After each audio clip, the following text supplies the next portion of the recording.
নমস্কার বন্ধুরা, প্রিয়াস কিচেনের আরও একটি নতুন পর্বে আপনাদের সকলকে স্বাগত জানাই। আজ আমি আপনাদের সাথে চিংড়ি মাছের পোলাওয়ের রেসিপি শেয়ার করব। ফ্রাইড রাইস কিংবা বাসন্তী পোলাও তো অনেক খেয়েছেন, এবার একবার এই চিংড়ি মাছের পোলাওটা এই সানডেতে বানিয়ে দেখুন, আশা করি দারুণ লাগবে। তাহলে চলুন এবার রান্নাটা ঝটপট শুরু করা যাক। চিংড়ি মাছের পোলাও বানানোর জন্য আমি প্রথমেই চিংড়ি মাছটা ভেজে নেব। তাই জন্য কড়াই ভালো মতো গরম করে নিয়ে দিয়ে দিলাম রিফাইন্ড তেল 1 টেবিল চামচ মতো। তেল ভালো মতো গরম হয়ে যাওয়ার পর আমি এবারে চিংড়ি মাছগুলো তেলের মধ্যে ছেড়ে দিলাম। আমি এখানে মোট 400 গ্রাম মতো চিংড়ি মাছ নিয়েছি, আর আমি চালটাও 400 গ্রাম নেব।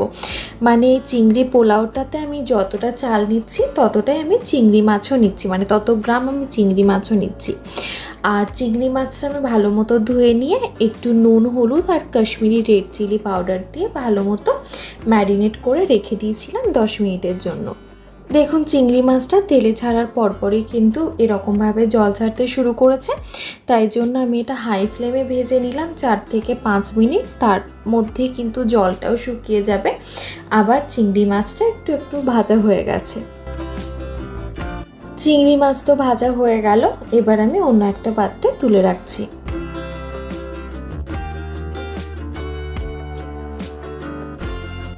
এবার আমি পোলাওটা রান্না করে নেব, যার জন্য ওই কড়াইতে দিয়ে দিলাম 1.5 টেবিল চামচ মতো ঘি। আপনারা চাইলে কিন্তু ঘিয়ের পরিবর্তে প্রথমে রিফাইন্ড তেল দিয়ে পুরো রান্নাটা করে নিয়ে একদম শেষে 1 চামচ মতো ঘি ছড়িয়ে দিতে পারেন। ঘি ভালো মতোই গরম হয়ে গেছে, তাই জন্য ফোড়নে প্রথমে দিয়ে দিলাম তেজপাতা, শুকনো লঙ্কা আর কিছুটা পরিমাণে গোটা গরম মশলা। 1-4 চামচ মতো গোটা জিরেও দিয়ে দিলাম। ফোড়নটা হালকা একটু নাড়াচাড়া করে নিচ্ছি। এরপর দিয়ে দিচ্ছি 2টো মাঝারি সাইজের স্লাইস করে কেটে নেওয়া পেঁয়াজ।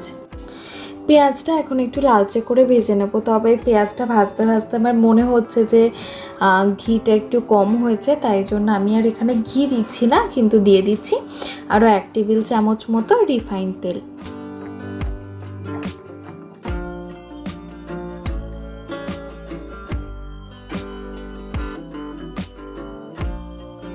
পেঁয়াজটা হালকা ভেজে নিয়ে দিয়ে দিচ্ছি 1.5 টেবিল চামচ মতো আদা রসুন বাটা। আমি এখন আদা রসুনটাও 2 থেকে 3 মিনিট সময় ধরে একটু ভালো করে ভেজে নেব। এবার একে একে সব গুঁড়ো মশলাগুলো দিয়ে দেবো। প্রথমেই দিয়ে দিচ্ছি 1-4 চামচ মতো হলুদ গুঁড়ো, 1/2 চামচ কাশ্মীরি রেড চিলি পাউডার, 1 চামচ জিরে গুঁড়ো আর 1 চামচ ধনে গুঁড়ো।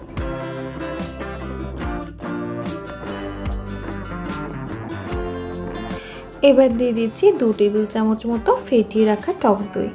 দইয়ের সাথে সব মশলা এখন ভালো মতো মিশিয়ে নিচ্ছি।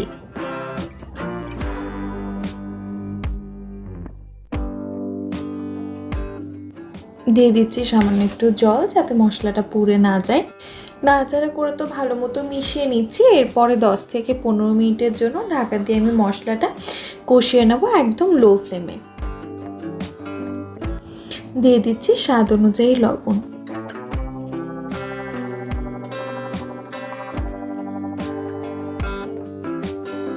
মশলা তো কষানো হয়ে গেছে, এবার দিয়ে দিচ্ছি কাজু বাদাম আর কিশমিশ। আপনারা কিন্তু এটা যখন পেঁয়াজ ভাজা হচ্ছে তখনও অ্যাড করে দিতে পারেন।